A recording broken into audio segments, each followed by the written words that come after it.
Some generals are known for winning battles, while others redefine the very concept of war.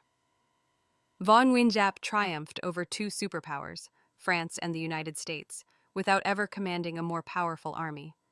His strategy hinged not on firepower, but on the strength of people, determination, and timing. This narrative transcends Giap's personal story. It serves as a masterclass in unconventional warfare. Võ Nguyên Giáp was born on August 25, 1911, and did not receive formal military training. Rather, he pursued studies in history, law, and political science.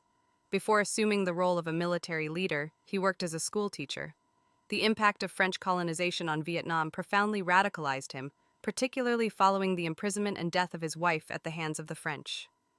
This tragedy compelled Giap to join Ho Chi Minh in exile and to help establish the Viet Minh, a liberation movement. His early studies included the works of Napoleon, Sun Tzu, and Clausewitz, which laid the foundation for his military philosophy.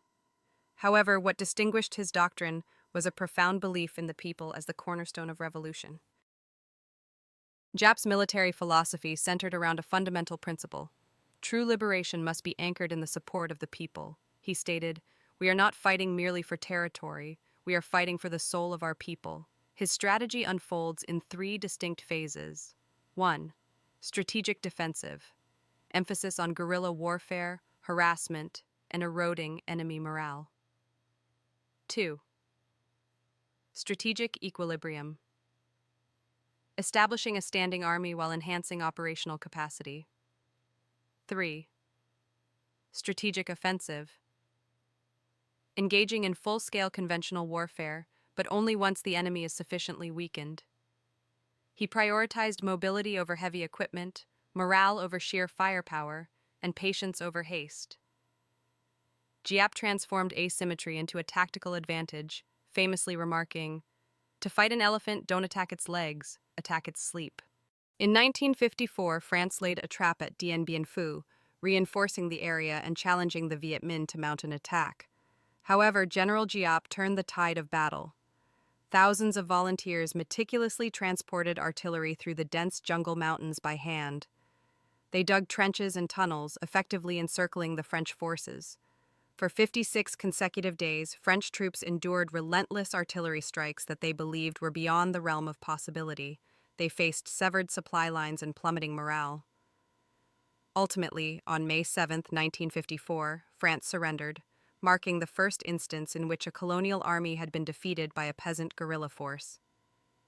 This event captured global attention. A tiger can defeat an elephant if it knows where to strike. When the U.S. entered Vietnam, they did so with overwhelming force, deploying jets, napalm, helicopters, and an expectation of swift victory. However, Giap was prepared for this. He turned South Vietnam into a strategic battleground. Guerrillas operated under the cover of night, while farmers toiled by day. Sabotage took precedence over direct confrontation. Political indoctrination was carried out in every village.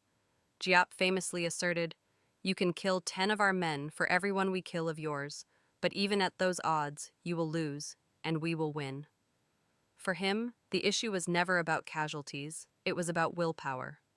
By 1968, the Tet Offensive undermined American confidence and reinforced Giap's strategy.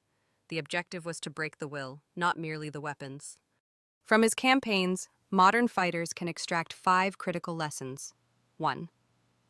Control time.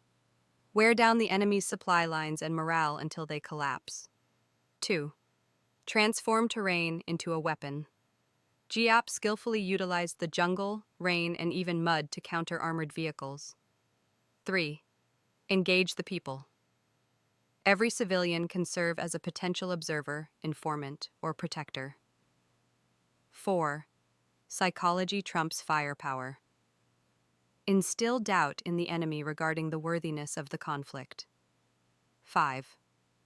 Strike only when prepared. A hasty offensive leads to self-destruction. These principles are relevant even in today's digital or political warfare. Giap was not merely a general, he was a long-term strategist. General Giap, who lived until the age of nearly 103, was a lifelong educator and a steadfast believer in the concept of freedom. His influence extends beyond history books. It resonates in every revolution and with every underdog that seeks ways to triumph over seemingly stronger adversaries. Giap's legacy underscores a powerful lesson that a focused mind can be the most formidable weapon in warfare. Welcome to the War Chronicles. Here, we don't just remember history, we explore it together. Join us to discover the fascinating tactics behind some of history's greatest victories. We can't wait to share these incredible stories with you.